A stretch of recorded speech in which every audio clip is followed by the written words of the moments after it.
News headquarter में पहली खबर रख देते हैं आपके सामने। लगातार हो रही बारिश की वजह से सिक्किम में कई जगह से लैंडस्लाइड की खबरें आ रही हैं। बिल्कुल, इसकी वजह से रास्ते ब्लॉक हैं और इन इलाकों से लोगों को निकालने के लिए वायुसेना के हेलीकॉप्टर्स भी तैनात हैं।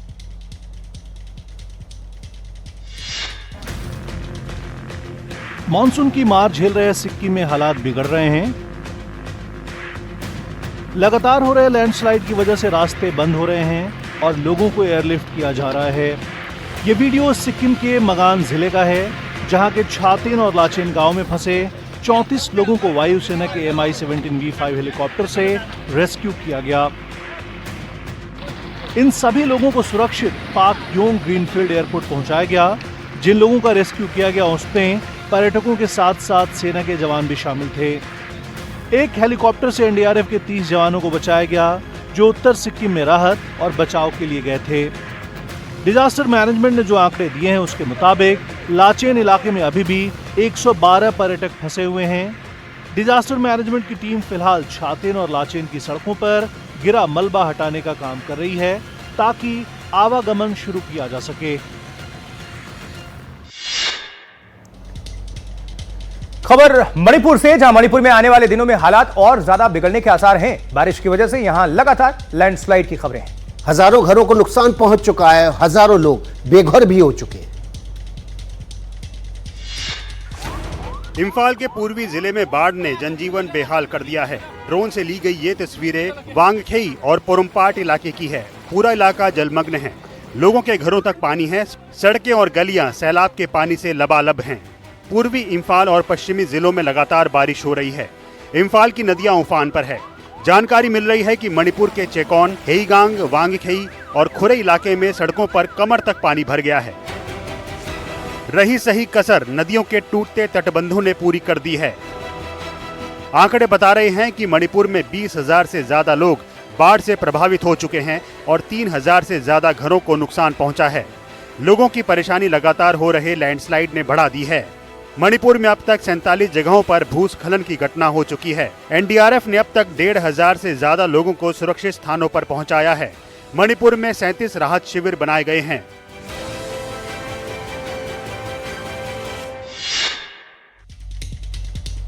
नॉर्थ ईस्ट में बाढ़ और बारिश की वजह से सबसे ज्यादा तबाही असम में मची है। यहाँ कई तटबंध टूट चुके हैं, 15 से ज्यादा नदियों में उफान है और असम में बड़ी तबाही मची है इस वजह से।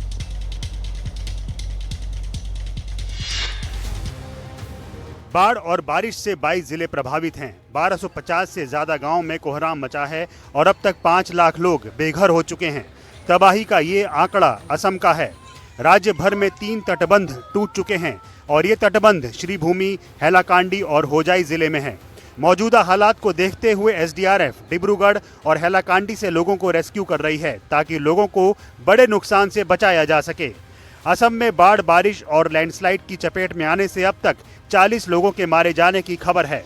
असम की ब्रह्मपुत्र, बराक और कोपिली सहित 15 नदियां खतरे के निशान से ऊपर बह रही हैं।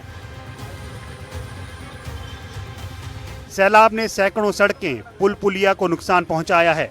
बाढ़ का असर काजीरंगा नेशनल पार्क में भी देखा जा रहा है। लोगों को बचाने के लिए एनडीआरएफ के साथ सेना और असम राइफल्स को जमीन पर उतारा गया है। अब तक 5 से ज्यादा लोगों को राहत शिविरों में भेजा गया है। बिल्कुल, देखिए असम में बहुत परेशान हैं लोग। असम में आसमानी आफत जल्द फिलहाल तो खत्म होती दिख नहीं रही। बादल गरज रहे हैं, मूसलाधार बारिश का तांडव भी जारी है। आसमान से बरसती आफत, मूसलाधार बारिश, चारों तरफ हाहाकार। ये वीडियो असम के लखीमपुर के शहरी इलाके की है, जहां आसमान में बादल हैं और लगातार बारिश से कोहराम मचा हुआ है। घर हो या फिर सड़कें, सब भारी बारिश के आगोश में हैं। लगातार बारिश का शहरी इलाकों में असर ये है कि लोगों का घर से निकलना दूभर है। घर में लोग कैद होकर रह गए हैं। लेकिन लखीमपुर के ग्रामीण इलाकों का बुरा हाल है। चारों तरफ पानी ही पानी, जहां तक नजरें जाती हैं सिर्फ पानी ही पानी नजर आ रहा है। लोग अपनी जान बचाने के लिए पूरी जद्दोजहद कर रहे हैं। ये वीडियो सोमवार को आई थी, जब एक महिला अपने बच्चों के साथ केले के थंब के सहारे खुद को बचाने की कोशिश कर रही है। केले के खंबे को नाव का रूप दे दिया है। कमोबेश पूरे इलाके का यही हाल है। 200 से ज्यादा गांव बाढ़ की चपेट में हैं। अल्फा, माथौरी जैसे क्षेत्रों में बाढ़ ने भारी तबाही मचाई है और 14 गांवों पर गंभीर खतरा मंडरा रहा है। नॉर्थ ईस्ट के राज्य बारिश और बाढ़ से जूझ रहे हैं। ऐसे में असम राइफल्स के जवान लोगों की मदद के लिए आगे आए हैं। देखिए, ऑपरेशन जल राहत के तहत असम राइफल्स के जवान अपने फर्ज को अंजाम दे रहे हैं इस वक्त। पूर्वोत्तर राज्यों में बाढ़ से बेहद खराब हालात हैं। नदियां उफान पर हैं, हजारों की तादाद में लोग बेघर हो गए। ऐसे हालात में असम राइफल्स के जवान मणिपुर और त्रिपुरा में बड़ा अभियान चला रहे हैं। ऑपरेशन जल राहत के तहत असम राइफल्स की टीमें राहत और बचाव के काम में जुटी हैं। मणिपुर और त्रिपुरा में असम राइफल्स की 10 टीमें तैनात हैं। IGAR साउथ की 8 टुकड़ियों ने मणिपुर के अलग अलग इलाकों में 2629 लोगों को सुरक्षित निकाला। मणिपुर में बचाए गए 250 लोगों को मेडिकल सहायता भी दी गई। सुरक्षित निकाले गए लोगों को खाने पीने की चीजें और साफ पानी भी मुहैया कराया गया। वहीं IGAR ईस्ट की 2 टीमों ने त्रिपुरा में 200 लोगों को बचाया और उन्हें जरूरत की चीजें दी। इसके अलावा हफलांग में एक अतिरिक्त टुकड़ी को स्टैंड बाय पर रखा गया है। असम राइफल्स के जवान friends of the north east के अपने मूल मंत्र पर चलते हुए फर्ज को अंजाम दे रहे हैं। असम के पड़ोसी राज्य की भी बात कर लेते हैं, नागालैंड। नागालैंड में भी बारिश की वजह से लगातार लैंडस्लाइड की खबरें हैं। आपको नेशनल हाईवे 2 की एक तस्वीर हम दिखाएंगे, जहां भूस्खलन के बाद ट्रक भी इसकी चपेट में बुरी तरह से आ गया। पहाड़ों से गिरता तबाही का ये मलबा जहां जहां उतर रहा है, अपनी जद में सब कुछ लेकर जा रहा है। पहाड़ों से गुजरते इस हाईवे के किनारे मजबूत दीवार बनाई गई थी ताकि किसी भी तरह की दुर्घटना से बचा जा सके, लेकिन कुदरत ने जब अपना रौद्र रूप दिखाया तो सब कुछ धराशायी हो गया। लगातार हो रही बारिश की वजह से नागालैंड में कोहराम मचा है। वीडियो नागालैंड NH2 का है। ये नेशनल हाईवे नागालैंड को मणिपुर से जोड़ता है, जहां लैंडस्लाइड की वजह से पूरी दीवार ढह गई और अपनी जद में ट्रक को भी ले गया। देखिए खाई में ट्रक किस तरह से जाकर फंसा है और उसी के बगल से दीवार का मलबा नीचे फिसल रहा है। इस हादसे के बाद सरकार ने इस हाईवे पर आवाजाही अनिश्चितकाल के लिए बंद कर दी है। नागालैंड की भौगोलिक स्थिति की वजह से यहाँ बारिश के मौसम में बेहिसाब लैंडस्लाइड होता है। पहाड़ी और चट्टानी इलाके में रह रहकर भूस्खलन हो रहा है। Nagaland state disaster management authority ने पूरे नागालैंड में 5 जून तक भारी बारिश की संभावना जताई है।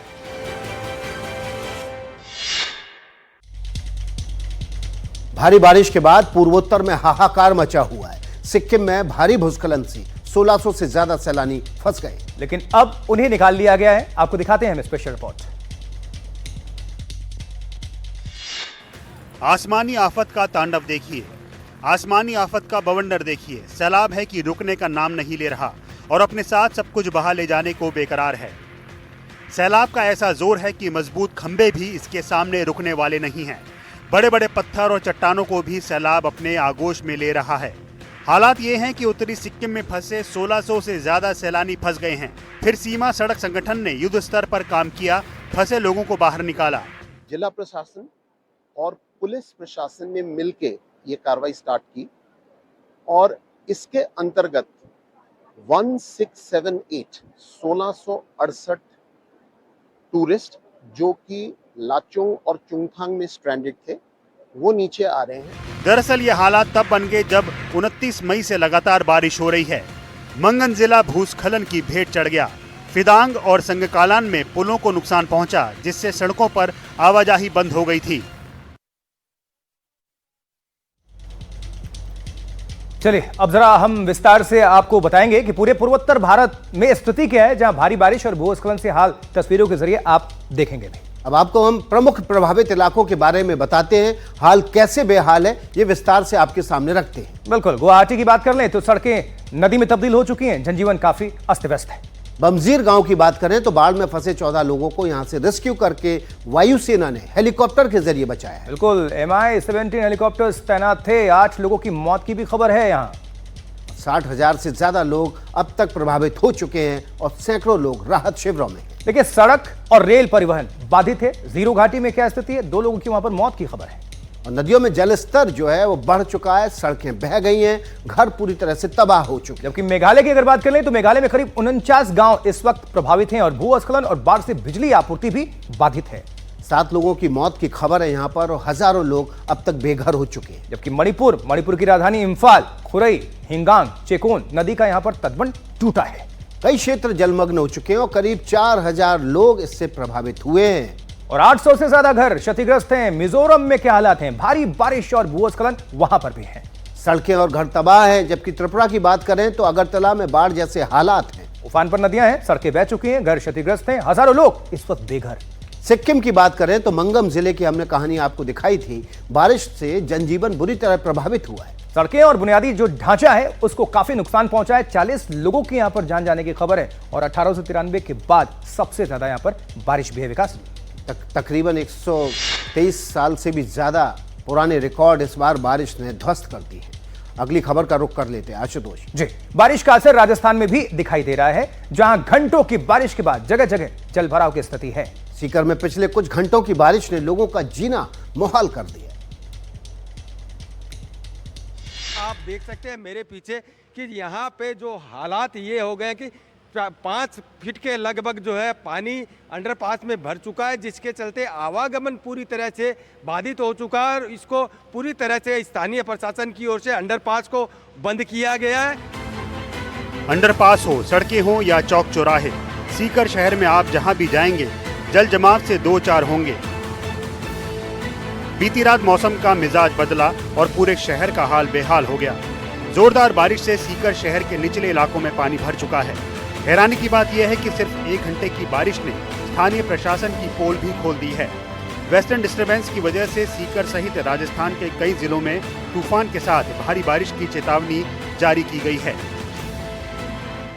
यहाँ पे सबसे ज़्यादा स्टूडेंट परेशान होते हैं क्योंकि बारिश की वजह से सारे रास्ते जाम हो जाते हैं और स्टूडेंट को कॉलेज में जाने का, स्कूल में जाने की वजह से वो लेट हो जाते हैं और उनकी एब्सेंट लग जाती है। सर्वदलीय प्रतिनिधि मंडल में 4 देशों की यात्रा पे गई बीजेपी सांसद का एक गाना सोशल मीडिया पर तेजी से वायरल हो रहा है। जी हां, देखिए कांग्रेस ने इस वीडियो पर सवाल खड़े कर दिए हैं। कांग्रेस प्रवक्ता सुप्रिया श्रीनेत पूछ रही हैं कि विदेश दौरे पर गई सर्वदलीय प्रतिनिधि मंडल की सदस्य पाकिस्तान के आतंकवाद को उजागर करने गई थी या फिर गाना गाने गई थी। देखिए कौन।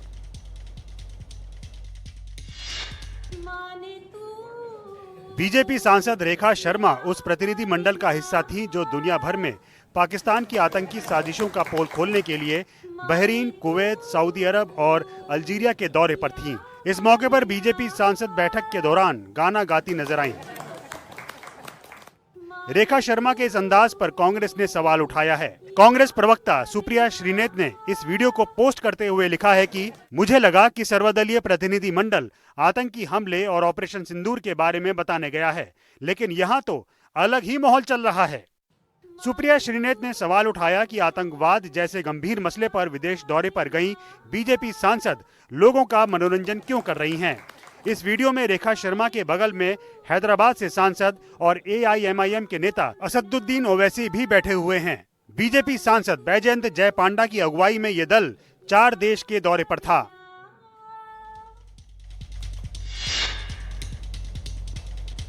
देखिए, किसान की असली पूंजी होती है उसकी खेती, खेतों में उपजने वाली उसकी फसल। और कड़ी मेहनत के बाद अगर उसकी कीमत ना मिले तो कर्नाटक के एक किसान ने जो किया वो देखकर आप भी हैरान रह जाएंगे, आपका दिल पसीज जाएगा।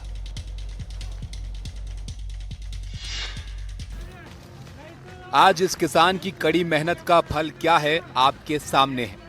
आज इस किसान की खेतों में की गई कड़ी मेहनत का फल सरेआम सड़क पर बिखरा है। किसान की कड़ी मेहनत का फल भी सड़क पर है और किसान भी सड़क पर लौट रहा है। आखिर इस किसान ने कड़ी मेहनत से उगाए अपनी फसल को सड़क पर क्यों बिखेर दिया? आखिर इस किसान की आंखों से प्याज के आंसू क्यों फूट रहे हैं? सुनेंगे तो आपका दिल भी पसीज जाएगा। ये वीडियो कर्नाटक का है। इस किसान ने खेतों में कड़ी मेहनत करके अच्छी क्वालिटी का प्याज उगाया, फिर खेतों की फसल को मंडी तक ले आया। किसान को उम्मीद थी कि प्रति क्विंटल 800 से 1000 रुपए तक मिलेंगे, लेकिन मंडी में जैसे ही 200 रुपए प्रति क्विंटल की नीलामी हुई तो दाम सुनते ही किसान का गुस्सा फूट पड़ा। आंखों में प्याज के आंसू आ गए और सड़क पर लौट लौट कर इसका विरोध करने लगा। अब ये वीडियो सोशल मीडिया पर तेजी से वायरल हो रहा है।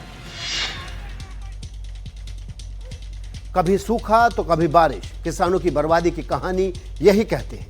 किसान अपना दर्द खुद ही समझा सकता है। उनसे बेहतर कोई नहीं समझता। जी हाँ, कुछ दिन पहले भी महाराष्ट्र से एक वीडियो सामने आया था, आपको याद हो तो, जब भारी बारिश हुई और बहते मूंगफली की फसल को बचाने के लिए एक किसान ने पूरी जान लगा दी थी।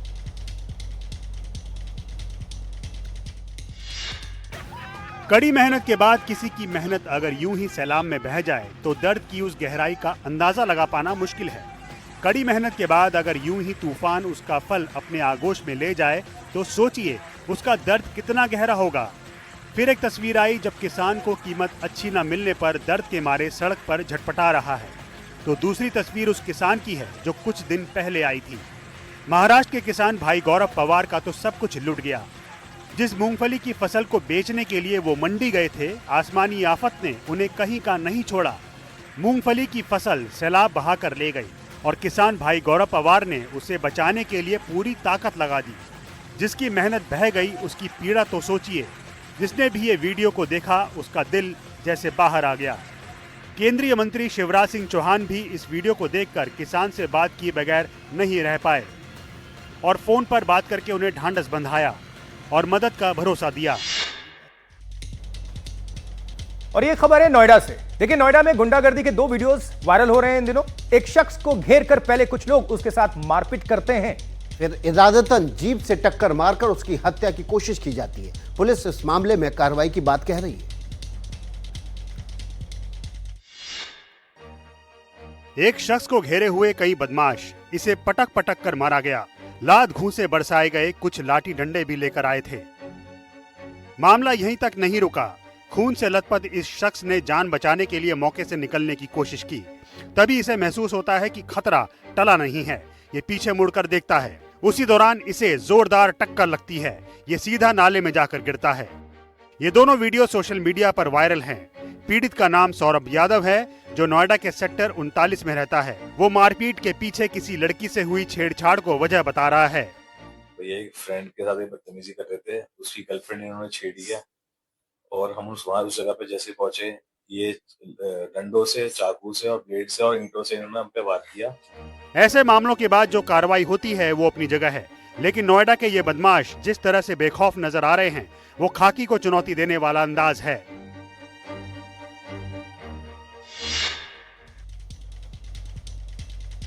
टोल प्लाजा पर गुंडागर्दी की अक्सर तस्वीरें आती रहती हैं। एक बार फिर गाजियाबाद से टोल प्लाजा का वीडियो सामने आया है। जब एक कार सवार और टोल प्लाजा कर्मचारियों के बीच जमकर मारपीट हो जाती है, फिर क्या हुआ, रिपोर्ट देखिए।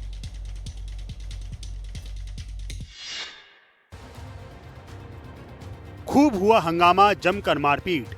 योगी राज की पुलिस एक तरफ अपराधियों पर लगाम लगाने के लिए बदमाशों को सबक सिखा रही है, तो दूसरी तरफ सरेआम दबंगों की दबंगई है कि खत्म होने का नाम नहीं ले रही है। ये video Ghaziabad Bhojpur toll plaza का है, जब एक कार सवार ने टोल कर्मियों की जमकर पिटाई कर दी। मारपीट की ये पूरी वारदात टोल प्लाजा पर लगे सीसीटीवी कैमरे में कैद हो गई। घटना की खबर मिलते ही पुलिस की टीम मौके पर पहुंची और सीसीटीवी के आधार पर मामला दर्ज कर लिया है। पुलिस के मुताबिक गाजियाबाद भोजपुर इलाके के रैम टोल प्लाजा पर कार सवार दबंगों ने टोल मांगने पर टोल स्टाफ के कर्मियों के साथ जमकर मारपीट की। सीसीटीवी वीडियो में देखा जा सकता है कि किस प्रकार दबंगों ने ड्यूटी पर तैनात कर्मचारियों के साथ मारपीट की है। गाली गलौज करते हुए कर्मियों की जमकर पिटाई की गई। पुलिस सीसीटीवी रिकॉर्डिंग के आधार पर हमलावरों की पहचान कर रही है।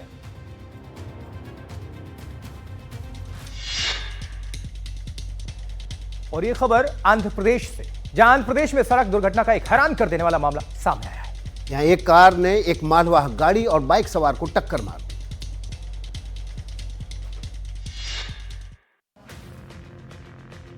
कार सबसे पहले डिवाइडर से टकराई और संतुलन खोते हुए सड़क की दूसरी तरफ आ गई। इस दौरान एक बाइक सवार कार से टकराया और दूसरी ओर जा गिरा। कार के असंतुलित होने की वजह से एक पिकअप वैन ने भी अपना कंट्रोल खो दिया और आगे जाकर पलट गई। ये सब कुछ इतनी जल्दी हुआ कि बाइक सवार सीन से ही गायब हो गया। दरअसल कार की टक्कर लगने के बाद बाइक सवार दूर जाकर गिरा, जिसे उसे गंभीर चोट आई है। स्थानीय लोगों ने उसे अस्पताल पहुंचाया है। तेज रफ्तार का ये कहर आंध्र प्रदेश के वीरापुरम गांव में देखने को मिला, जहां एक स्विफ्ट कार ने तेज रफ्तार में एक दोपहिया वाहन को टक्कर मार दी। उसके बाद अनियंत्रित होकर एक पिकअप वाहन से भी जा भिड़ी, जिससे पिकअप का संतुलन भी बिगड़ गया। डिवाइडर से टकराने के बाद कार की पिछली सीट पे बैठा एक शख्स बाहर आता है। बताया जा रहा है कि कार सवार और पिकअप वाहन के ड्राइवर को भी हल्की चोट लगी है।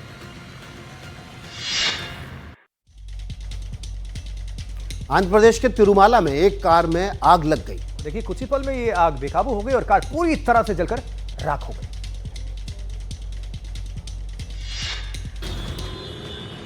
सड़क पर कार और चारों तरफ हाहाकार। बीच सड़क पर खड़ी कार से आग के शोले भड़क रहे हैं। साथ में बेहिसाब धुएं का गुबार पूरे इलाके को धुआं धुआं कर रहा है। फायर फाइटर्स आग पर काबू पाने की कोशिश कर रहे हैं, लेकिन आग का दायरा बढ़ता जा रहा है। वीडियो आंध्र प्रदेश के तिरुमला का है, जहां पद्मावतीपुरम इलाके में अचानक एक कार में आग लग गई। राहत की बात यह रही कि समय रहते कार में सवार सभी लोग बाहर आ गए। जानकारी मिली है कि हादसे के वक्त में कार में 6 लोग सवार थे। आग लगने की खबर दमकल विभाग को दी गई और काफी मशक्कत के बाद आग को बुझा लिया गया, लेकिन तब तक कार पूरी तरह से राख हो गई। अंदाजा लगाया जा रहा है कि इंजन में शॉर्ट सर्किट या किसी दूसरी तकनीकी खराबी की वजह से कार में आग लगी थी। इस कार में सवार लोग तमिलनाडु से तिरुमला जा रहे थे।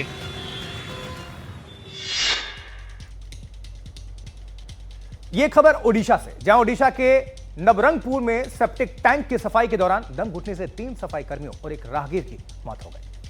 मजदूरों को बिना किसी सुरक्षा उपकरण के टैंक में उतारा गया था, जहां वो जहरीली गैस की चपेट में आ गए। ये मौत का अफसोस है। जिसके ऊपर बीतती है वही इस दर्द को बयां कर सकता है। पडलगुड़ा गांव में ये सेप्टिक टैंक नया बना हुआ था। स्थानीय लोगों के मुताबिक टैंक का स्लैब हटाने और सफाई के लिए मजदूरों को बुलाया गया था। जैसे ही 2 सफाई कर्मी टैंक में उतरे, दम घुटने से वो बेहोश हो गए। तीसरे ने उन्हें बचाने की कोशिश की, लेकिन वो भी फंस गया। तीनों की चीखें सुनकर वहां से गुजर रहा एक शख्स टैंक में कूद गया। उसने भी अपनी जान गंवा दी। चारों को अस्पताल ले जाया गया। तीनों सफाई कर्मी मृत घोषित किए गए। चौथे शख्स ने आईसीयू में दम तोड़ दिया।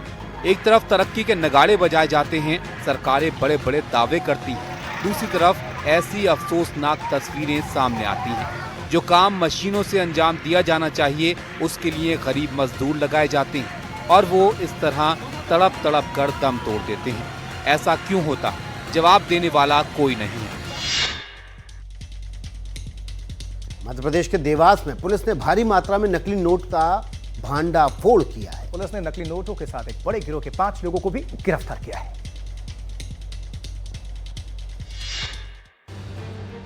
500 के हरे हरे नोटों का इतना बड़ा अंबार कि आप भी गिनते गिनते थक जाएंगे।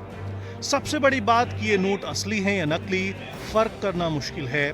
बाजारों में या किसी के हाथों से आपके हाथ भी ये नोट आ जाए तो आप पकड़ नहीं पाएंगे ये नोट नकली हैं। जी हाँ, भारी मात्रा में पकड़े गए ये नोट बिल्कुल नकली हैं। इतने नकली नोटों पर पुलिस की नजर पड़ी तो उनके भी होश फाख्ता हो गए और कार्रवाई करते हुए नोटों के बड़े गिरोह का पर्दाफाश कर दिया। मध्य प्रदेश की देवास पुलिस ने 15 लाख के नकली नोटों के साथ गिरोह के 5 लोगों को गिरफ्तार किया है। आरोपियों के खिलाफ केस दर्ज कर पुलिस ने पूरे नेटवर्क की छानबीन शुरू कर दी है। माना जा रहा है कि इस पर अन्य राज्यों के गिरोह भी शामिल हो सकते हैं। पुलिस के मुताबिक सूत्रों से मिली खबर के बाद कुछ नकली नोटों के साथ पुलिस ने कुछ आरोपियों को गिरफ्तार किया। उसके बाद पूरे गिरोह का पर्दाफाश हो गया।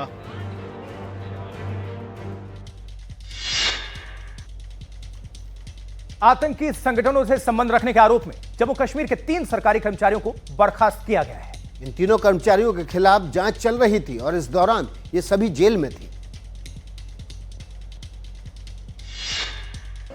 इन सरकारी कर्मचारियों पर आतंकी संगठन लश्कर-ए-तैयबा और हिजबुल मुजाहिदीन से संबंध रखने का आरोप है। बर्खास्त किए गए 3 सरकारी कर्मचारियों में मलिक इशफाक नसीर का नाम शामिल है, जो पुलिस कांस्टेबल है। एजाज अहमद पेशे से शिक्षक था और वसीम अहमद खान श्रीनगर के सरकारी मेडिकल कॉलेज में जूनियर असिस्टेंट था। ये तीनों कर्मचारी फिलहाल जेल में हैं। विश्वसनीय खुफिया जानकारी और जांच के आधार पर इनके आतंकी संगठनों से संबंध साबित हुए हैं। प्रशासन ने इनकी गतिविधियों को राष्ट्र विरोधी पाया है।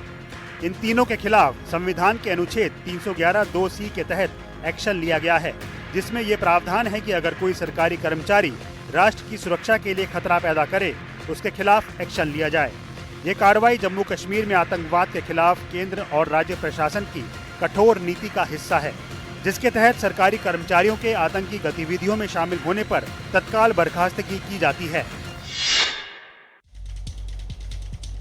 राजस्थान के जैसलमेर में सरकारी अधिकारी शकूर खान को पाकिस्तान के लिए जासूसी के आरोप में गिरफ्तार किया गया। और देखिए, कोर्ट ने उसे 7 दिनों की पुलिस रिमांड पर भेज दिया है। शकूर खान जैसलमेर के रोजगार दफ्तर में सहायक प्रशासनिक अधिकारी के तौर पर काम कर रहा था। उस पर पाकिस्तानी खुफिया एजेंसी ISI के लिए जासूसी का आरोप है। सुरक्षा एजेंसियों की पूछताछ में शकूर खान ने कबूल किया कि वो लंबे समय से ISI एजेंटों के संपर्क में था। वो व्हाट्सएप के जरिए सामरिक महत्व की तस्वीरें और वीडियो पाकिस्तान भेजता था। शकूर की पाकिस्तान के कई नंबरों पर बातचीत होती थी। वो बिना विभागीय अनुमति के पाकिस्तान यात्रा कर चुका है।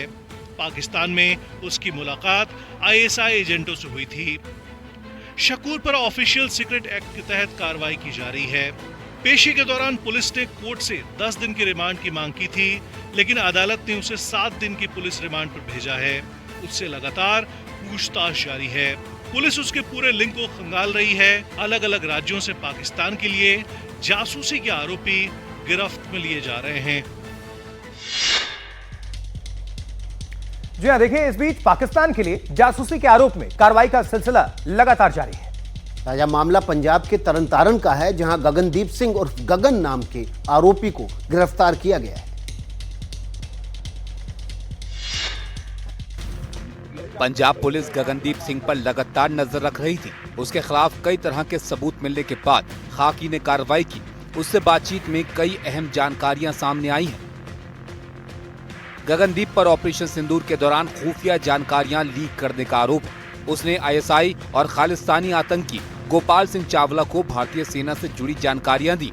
गगनदीप इंडियन आर्मी के डिप्लोमेट से लेकर लोकेशन तक की जानकारी ISI एजेंट को दे रहा था। खालिस्तानी आतंकी गोपाल सिंह चावला के साथ पिछले 5 साल से संपर्क में था गगनदीप। गोपाल सिंह चावला ने ही गगनदीप का संपर्क ISI एजेंट से करवाया था। गगनदीप के मोबाइल में ISI एजेंट के 20 कॉन्टैक्ट नंबर मिले थे। जासूसी के एवज में गगनदीप को ISI एजेंट ने पैसे भी भेजे थे। ਜਦੋਂ ਇਹਨੂੰ ਕਾਬੂ ਕੀਤਾ ਗਿਆ ਤੇ ਇਹਦੇ ਕੋਲੋਂ 2 ਮੋਬਾਈਲ ਜਿਹੜੇ ਨੇ ਉਹ ਬਰਾਮਦ ਹੋਏ ਆ। ਉਹ ਮੋਬਾਈਲ ਦੇ ਵਿੱਚ ਤਕਰੀਬਨ 20 ਤੋਂ ਵੱਧ ਜਿਹੜੇ ਕਿ ਪਾਕਿਸਤਾਨ ਇੰਟੈਲੀਜੈਂਸ ਆਫੀਸਰਸ ਹੈ ਉਹਨਾਂ ਦੇ ਨੰਬਰ ਮਿਲੇ ਆ। और अब बात करते हैं बिहार के मुजफ्फरपुर की, जहां रेप पीड़ित बच्ची की मौत के बाद RJD कार्यकर्ता सड़क पर उतर आए। RJD कार्यकर्ताओं ने पटना के पार्टी दफ्तर से लेकर इनकम टैक्स चौराहा तक आक्रोश वाली रैली निकाली और नीतीश सरकार को घेरते हुए लापरवाही का आरोप लगा दिया। ये देखिए तस्वीरें आप, RJD के कार्यकर्ता बच्ची से रेप के बाद, आरोप के बाद सड़कों पर उतर आए और जबरदस्त आक्रोश का प्रदर्शन किया। उन्होंने पुतला भी यहां पर फूंका। रैली का नाम दिया गया आक्रोश रैली। 2 तस्वीरें आपको दिखा रहे हैं। महिलाओं ने भी मोर्चा संभाला, दूसरी तरफ पुतला दहन किया गया। पटना की सड़कों पर RJD कार्यकर्ताओं ने आक्रोश रैली निकाली। बिहार के मुजफ्फरपुर की घटना है, जहां रेप पीड़ित बच्ची की मौत के बाद RJD कार्यकर्ता सड़क पर उतर आए, जबरदस्त प्रदर्शन किया।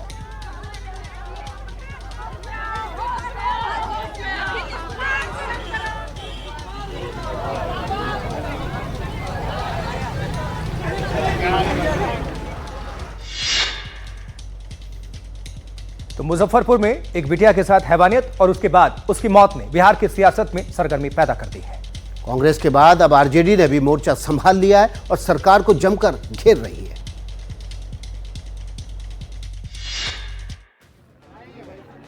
RJD नेता तेजस्वी यादव अपने लाव लश्कर के साथ आज मुजफ्फरपुर के कुड़नी पहुंचे।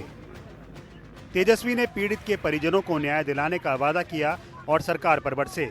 तेजस्वी ने कहा कि बिहार के मुख्यमंत्री को सिर्फ अपनी कुर्सी की चिंता है, लेकिन उन्हें बिहार में अपराध का बढ़ता ग्राफ नजर नहीं आ रहा है। इतना अपराध बढ़ गया है लगातार, कहीं भी कोई भी समीक्षा बैठक नहीं हो रही, तो ये पूरी तरीके से सिस्टम एकदम नकारा हो चुकी है। कल कांग्रेस ने इसी मुद्दे को लेकर पटना में प्रदर्शन किया था। 26 मई को मुजफ्फरपुर के कुड़नी में 9 साल की दलित बच्ची के साथ दुष्कर्म किया गया, फिर उस पर चाकुओं से 20 बार हमला किया गया। 1 जून को पीएमसीएच में बेड की कमी के कारण उसे एम्बुलेंस में इंतजार करना पड़ा। आरोप है कि इलाज में देर होने से बच्ची की मौत हो गई। पुलिस ने आरोपी संजय को गिरफ्तार कर लिया है।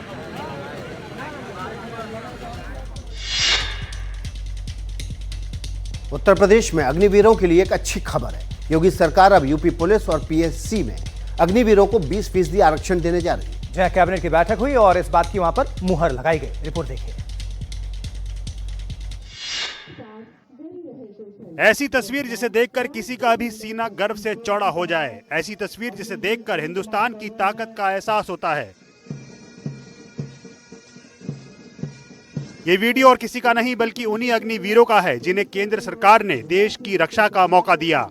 उत्तर प्रदेश के वाराणसी में 39 गोरखा प्रशिक्षण केंद्र में 197 अग्निवीरों की पासिंग आउट परेड आयोजित की गई। उत्तर प्रदेश में अग्निवीरों के लिए खुशखबरी यह है कि अब उन्हें यूपी पुलिस और पीएससी में 20% आरक्षण भी मिलेगा। योगी सरकार ने कैबिनेट की बैठक में यह बड़ा फैसला लिया है। इस फैसले से मंजूरी के बाद अग्निवीर का पहला बैच जो 2026 में रिटायर होगा, उनके लिए यूपी पुलिस और पीएससी भर्ती में भी बढ़िया मौके आएंगे। बता दें कि 2022 में शुरू अग्निवीर योजना के अंतर्गत आर्मी, नेवी और एयरफोर्स में युवाओं को 4 साल के लिए अग्निवीर के रूप में भर्ती किया जाता है। ट्रेनिंग के बाद उनकी पोस्टिंग होती है। और देखिए, अब बात करेंगे कोरोना वायरस की, जहां देश भर में कोरोना का खौफ तेजी के साथ बढ़ रहा है। अब आपको विस्तार से बताते हैं कि भारत में कहां कितने केस एक्टिव हैं और ये किस तरह से प्रभावित कर रहे हैं। बिल्कुल, डिटेल्स आपको दे देते हैं। स्वास्थ्य मंत्रालय के मुताबिक एक्टिव केसेस की जो संख्या है फिलहाल 4026 है। कर्नाटक में पिछले 24 घंटे में 8 नए मामले आए हैं। गुजरात की बात कर लें तो 24 घंटे में 59 नए केस। पश्चिम बंगाल में 24 घंटे में 41 नए मामले दर्ज किए गए। बिल्कुल, और देश में 65 नए केस। अगर राज्यों की हम बात कर लें तो आपको ये बता दें कि कहां कितने केस एक्टिव हैं। केरल में कुल मिलाकर 1416 अभी एक्टिव केस है, जबकि महाराष्ट्र में 494। दिल्ली की बात कर लें तो 393 एक्टिव केसेस की संख्या है और गुजरात में 397। पश्चिम बंगाल में 372 कोरोना पेशेंट है और कर्नाटक में 311 है। तमिलनाडु में 215 है कोरोना पेशेंट की तादाद। इधर उत्तर प्रदेश में 138 और राजस्थान में 75 कोरोना पेशेंट हैं। पुडुचेरी में 27, आंध्र प्रदेश में 28 और हरियाणा में 44। जबकि आपके मध्य प्रदेश में कितने? बिल्कुल 21 कोरोना के मरीज यहाँ पर हैं। ओडिशा में 15 केसेस हैं, जबकि झारखंड में 11 हैं और गोवा में 8 कोरोना पेशेंट। और वहीं जम्मू कश्मीर की बात कर ले तो 9 और छत्तीसगढ़ में 11 पेशेंट। पंजाब में भी 9 केसेस कोरोना के दर्ज हो चुके हैं और असम में 6 हैं। बिहार की बात कर लें तो यहाँ पर 11 अभी तक कोरोना के पेशेंट सामने आ चुके हैं, जबकि सिक्किम में सिर्फ अभी फिलहाल 4 हैं केस। जबकि तेलंगाना में भी 4 ही कोरोना के पेशेंट मिले। उत्तराखंड में 3 हैं, मिजोरम में 2, चंडीगढ़ में 2 और पिछले 24 घंटे में 512 नए कोविड के केस दर्ज किए गए। नहीं, कोविड के मरीज जो हैं वो ठीक हुए हैं, ये भी डिटेल। बिल्कुल 512 कोविड के मरीज ठीक हुए। हाँ, और पिछले 12 दिनों में 3700 से ज्यादा नए मामले लेकिन सामने आए हैं, जो कि चिंता की बात है। लेकिन सावधान रहें, सुरक्षित रहें, घबराने की कोई बात नहीं है। बिल्कुल सामाजिक दूरी का पालन करें, मुंह पर मास्क का इस्तेमाल करें और हाथ धोते रहें। अगली खबर का रुख कर लेते हैं। अगली खबर आईपीएल से जुड़ी हुई है। आज आईपीएल का फाइनल मुकाबला है। ऐसे में पूरे देश पर क्रिकेट का जुनून सवार है। क्रिकेट फैंस का जोश भी हाई है। अपने अपनी पसंदीदा टीम की जीत के लिए कोई हवन कर रहा है तो कहीं नींबू मिर्ची के सहारे बुरी नजर को भगाने की कोशिश भी की जा रही है। रिपोर्ट देखिए। अहमदाबाद में आज आईपीएल का चैंपियन मिलने वाला है। 9 साल बाद फाइनल में 2 गैर चैंपियन टीमें मैदान में हैं। आज मुकाबला रॉयल चैलेंजर्स बेंगलुरु और पंजाब किंग्स के बीच है। मैच के पहले टीम के फैंस की तस्वीरें आना शुरू हो चुकी हैं। कर्नाटक के बेंगलुरु से आई इस तस्वीर को देखिए। ये आरसीबी का फैन है जिसने अपनी पूरी कार पर नींबू मिर्च लगा लिए हैं। कार के ड्राइवर ने बताया कि उसने ऐसा इसलिए किया है ताकि आरसीबी की टीम को बुरी नजर ना लगे और वो जीत का खिताब हासिल कर ले। आरसीबी के फैंस की ये दूसरी तस्वीर भी देखिए।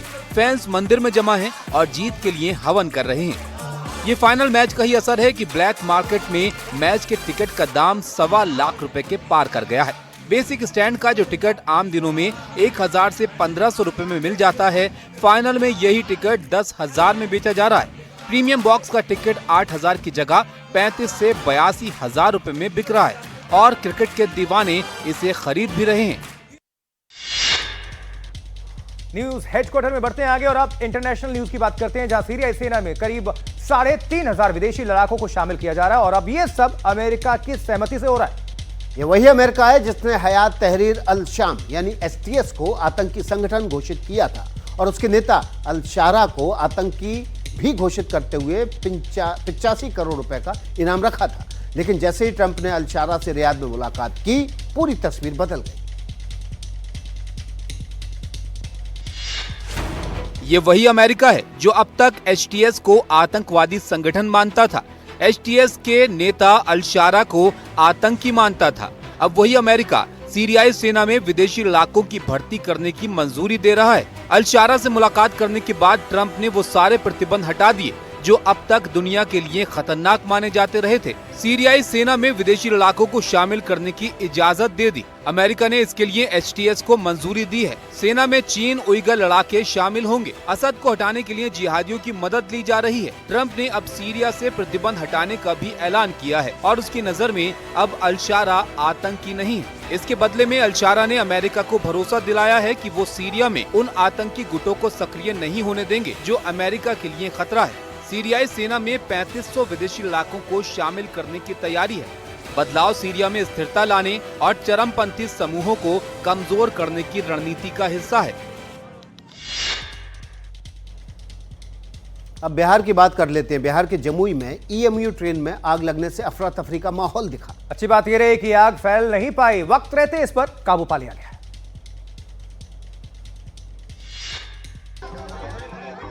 ट्रेन की 2 बोगियों को जोड़ने वाले कनेक्शन पाइप में आग लगी थी। ऊपर उठता काला धुआं लोगों को डरा रहा था।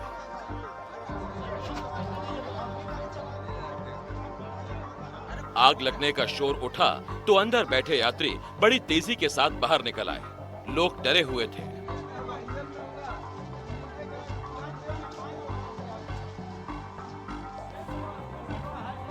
स्टेशन पर आग बुझाने के लिए 5 सिलेंडर मौजूद थे। उनके जरिए आग पर काबू पाने की कोशिश हुई, लेकिन ये नाकाफी साबित हुए। इसके बाद दमकल विभाग को खबर दी गई। फायर ब्रिगेड के अमले ने आग पर काबू पाया। अच्छी बात यह रही कि आग की जद में कोई नहीं आया और एक बड़ा हादसा टल गया।